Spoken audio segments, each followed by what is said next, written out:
La historia eléctrica de la Orotava está ligada a los montes y a las aguas, en particular a las dos centrales mini hidráulicas que existieron desde el siglo XIX.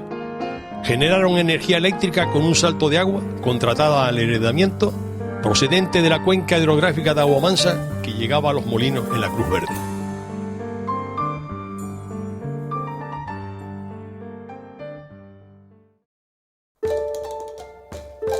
Al principio de los tiempos, el archipiélago de Canarias emergió del fondo del Océano Atlántico. Una de sus islas, Tenerife, la más alta y extensa, vivió un enorme cataclismo geológico que le llevó a conocer un volcán muy singular, el Teide, y la formación de algunos valles. Uno de ellos, el de Taoro, quedó abierto al norte y encajado entre las laderas de Tamaide y Tigaiga, entre el mar y la cumbre dorsal. La Orotava, uno de los municipios del valle, cuenta con unos montes ubicados por encima de la cota 1000 metros, que conocieron durante siglos la existencia de nacientes de aguas en el paraje de Aguamansa.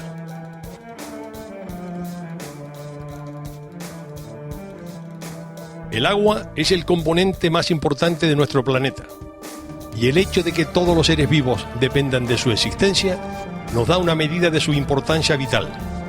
Es lo que sucedió en Tenerife, una de las Islas Canarias, de manera particular en el municipio de La Orotava, ya que las aguas fueron canalizadas hasta el mar Atlántico después de cumplir una serie de actividades públicas y privadas.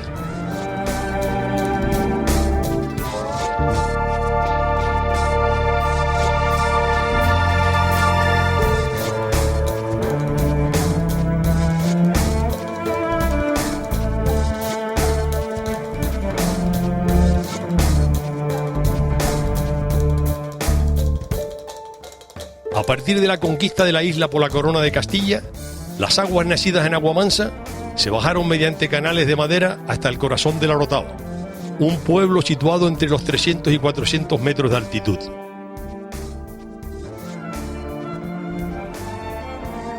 Sirvieron fundamentalmente para regar las fincas agrícolas de los propietarios beneficiados por los repartos tierras-aguas, para abastecer la población de algunos lavaderos repartidos a lo largo del trazado del canal, así como para la molienda en molinos harineros.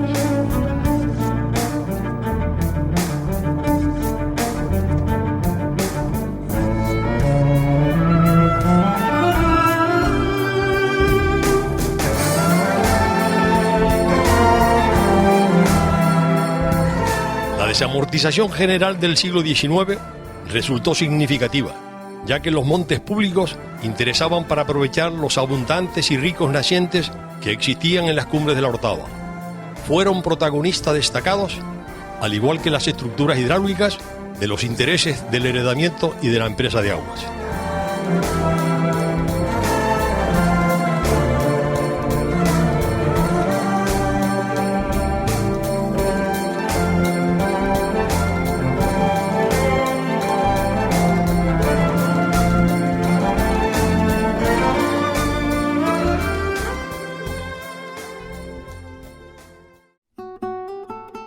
Tras consultar numerosos documentos y realizar diferentes entrevistas, llegamos a una reveladora conclusión.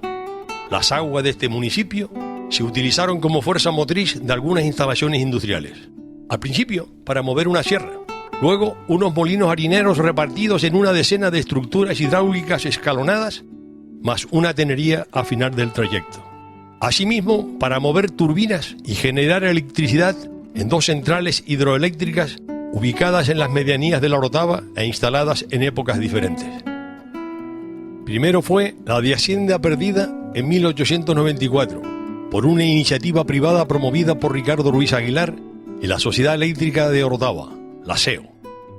Luego la de La Vejera, debido a un proyecto de municipalización del mismo ayuntamiento, iniciado en 1928 con el Servicio Eléctrico Municipal, el SEM. A partir de 1929, el caudal fue ampliado con las aguas subterráneas alumbradas mediante galerías, abiertas en el subsuelo de los montes de la Orotava, entre las que destacan el Moral y posteriormente el Salto de los Helechos. En ambos casos, la fuerza motriz utilizada fue el caudal de agua que bajaba a través de una acequia desde Aguamansa hasta los molinos de la Cruz Verde, procedente de los nacientes del heredamiento Odula y la empresa, unas 800 pipas hora. El monte aquel le dicen el monte de las aguas, donde empieza el lomo aquel largo y después va estrechando para adentro, que ahí se ven unos pinos más nuevitos. Sí. En los huecos aquel que está adentro, allí estaba la galería de las madres. Y allí venía el agua, allí a la casa del agua. Y la de los nacientes que la aprovechaban también entraba allí. De los nacientes y de la galería venía a la casa del agua. A la casa del agua. Y después abajo en la vera Vagos había otra galería que tenía también agua. Esa venía a la casa del agua que tenía aquí en la Guamansa. La de los arroyos.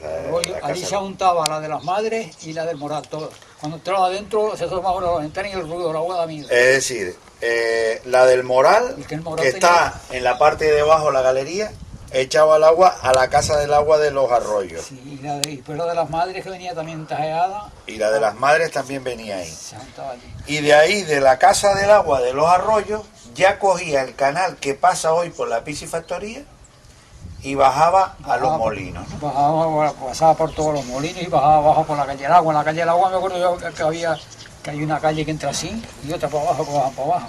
Sí. Allí había como de aquí allá, unos lavaderos y lavaban las mujeres de rodillas. Allí me acuerdo del chorro de agua que tenía, que toda la mía. Bueno, tenía 50 chorros del moral. Hacienda Perdida fue la primera central hidroeléctrica de Tenerife, ya que fue instalada en 1894 y la segunda de Canarias, un año después que la central El Electrón en Santa Cruz de la Palma.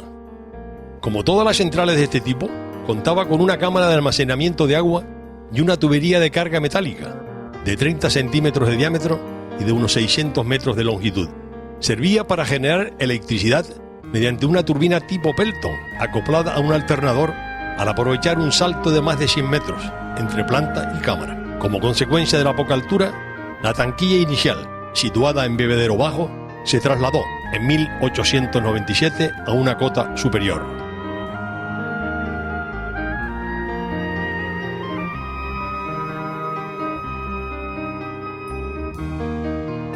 La electricidad producida bajó por cable hasta la villa y el 1 de diciembre de 1894 la Orotava celebró la inauguración de su primer alumbrado público, un servicio que continuó hasta el Hotel Taoro en el Puerto de la Cruz.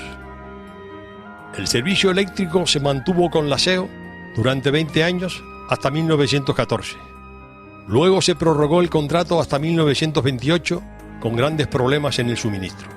El ayuntamiento adquirió la planta vieja y acordó municipalizar el servicio eléctrico, cubriéndose una etapa de transición muy crítica. Fue cuando se iniciaron acciones políticas por parte de la corporación orotavense. Primero liderada por don Cándido Pérez Estrada en 1928 y luego implementada por don Manuel González Pérez en 1931. Quedaba atrás la planta vieja de Hacienda Perdida y Fernando Dorta Luis fue testigo de excepción del cambio hidroeléctrico.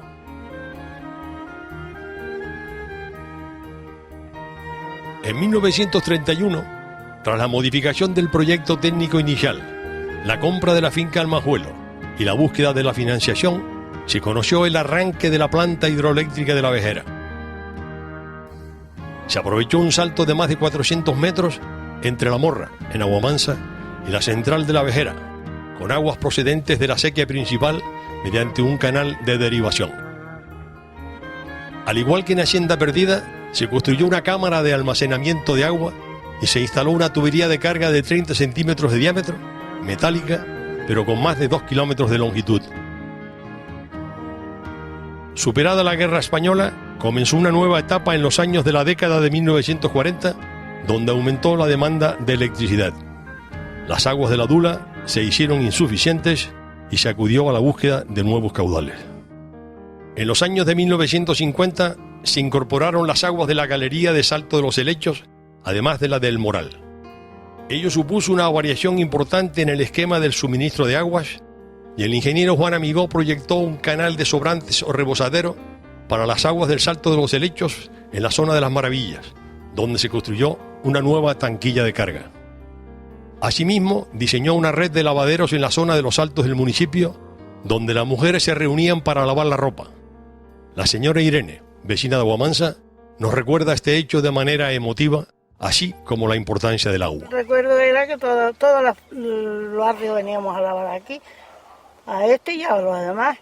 Pero cuando nos reuníamos 7 o 8 familias, teníamos que esperar que terminara una para la otra.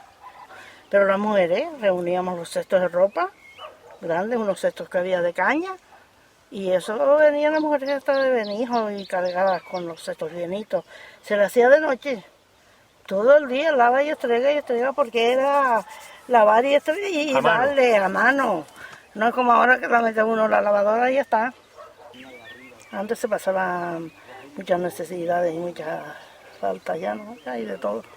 Ya ni se lava, ni el patrimonio histórico viene desde siglos. Y va rodando. El agua es lo mejor que nosotros hemos tenido aquí y hemos tenido siempre es el agua. Porque como nacía ahí en el Moral, arriba en la finca de los Arroyos. A lo largo de unos 2 kilómetros se desarrolló por las medianías de la Orotava una estructura hidráulica muy singular. Era el resultado de la combinación de la tubería de hormigón, rebosadero de las aguas, y la tubería metálica de carga que le servía de soporte. Ambas tuberías arrancaban en la Tanquilla de las Maravillas, una estructura que formó parte de un interesante, singular y novedoso proyecto para su época, relacionado con la planta hidroeléctrica de la Vejera.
El proyecto incluyó también en la zona de la Vejera la ejecución de un pesador repartidor de las aguas desobrantes y de las aguas que hubiesen movido la turbina Pelto. Se ejecutó así una excelente obra hidráulica por el ingeniero Juan Amigó, y las aguas, una vez repartidas, iban canalizadas hacia el llano de la sierra para incorporarse a la acequia principal Camino de los Molinos.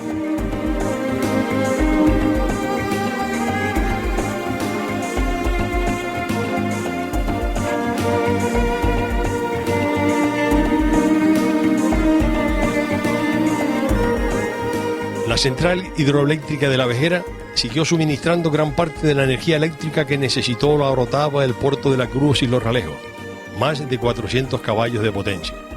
Se instaló otro grupo turbina alternador que no pudo trabajar en paralelo con el grupo inicial. La presencia de José Esteves en la alcaldía del Ayuntamiento de la Orotava marcó un hito en la recta final de la historia de la planta hidroeléctrica de la Vejera.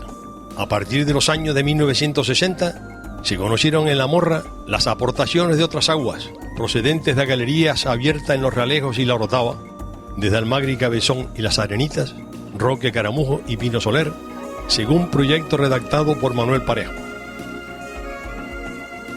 El perito industrial Jorge Linares comenzó a trabajar en la planta hidroeléctrica de la Vejera en 1962. Gestionó el servicio eléctrico municipal, heredó la problemática de la incompatibilidad electromecánica de las turbinas municipales y preparó el expediente para el cese de la municipalización. nunca pudieron funcionar las dos en... No intentaron y no había agua suficiente, y entonces... ¿Por agua o por sincronía? Por sincronía, en vacíos sí, pero después cuando le pusieron carga agua, ya se desequilibraba y eso, y no dio resultado. Yo no estaba cuando eso, pero vine ese día porque me invitó Juan Quintero y el perito Miguel Machado. Sí. Y dice, vete para arriba y está que es una cosa bonita hoy que vamos a hacer. No dio resultado. Una se revolucionaba, que daba miedo, pasaba de las 1000 revoluciones, la otra tal igual, y entonces no había ni agua suficiente. Una sola. Desistieron de poner o una o la otra. A pesar de las dificultades, Jorge Linares continuó al frente del SEM hasta 1974, cuando se subastó la planta de La Vejera y las instalaciones eléctricas municipales. Linares vivió intensamente las valoraciones de las mismas y resultó adjudicataria a la empresa Unelco. Ya desde 1960, había comenzado a suministrar energía eléctrica desde la central térmica instalada en Santa Cruz de Tenerife. La historia lo demuestra. La Orotava, tanto en 1894 como en 1935, marcó un hito importante en la historia energética de Tenerife y de Canarias entera, con 2 centrales hidroeléctricas que demostraron la fuerza de la naturaleza y el poder del agua en particular. La Orotava supo canalizar sus potencialidades en materia hidroeléctrica gracias a la iniciativa de Ricardo Ruiz Aguilar, un ciudadano que apostó por la innovación a través de una sociedad privada, la SEO, y a la gestión política de 2 alcaldes mediante la municipalización del servicio eléctrico. Historias como esta creemos que valen la pena divulgarse para que los ciudadanos de las islas no pierdan la memoria histórica del legado de una villa como la Orotava. Por esta razón, los hermanos Edis hemos propuesto al Ayuntamiento un programa denominado Hidro-Orotava, que incluye un libro sobre la Orotava energética, un documental sobre las plantas hidroeléctricas, una exposición sobre las mismas, un expediente como BIC para las infraestructuras hidroeléctricas y el diseño de un futuro museo de la electricidad. El año 2014 será el comienzo de una década muy especial, la de la energía sostenible para todos, y la Orotava, con estas 2 centrales hidroeléctricas, puede servir de ejemplo. Un municipio que desde finales del siglo XIX supo aprovechar su altitud y las aguas nacidas en sus montes de agua mansa para generar electricidad. Desde entonces aportó un capítulo importante al libro de las energías renovables del archipiélago canario en base al triángulo montes, agua, electricidad.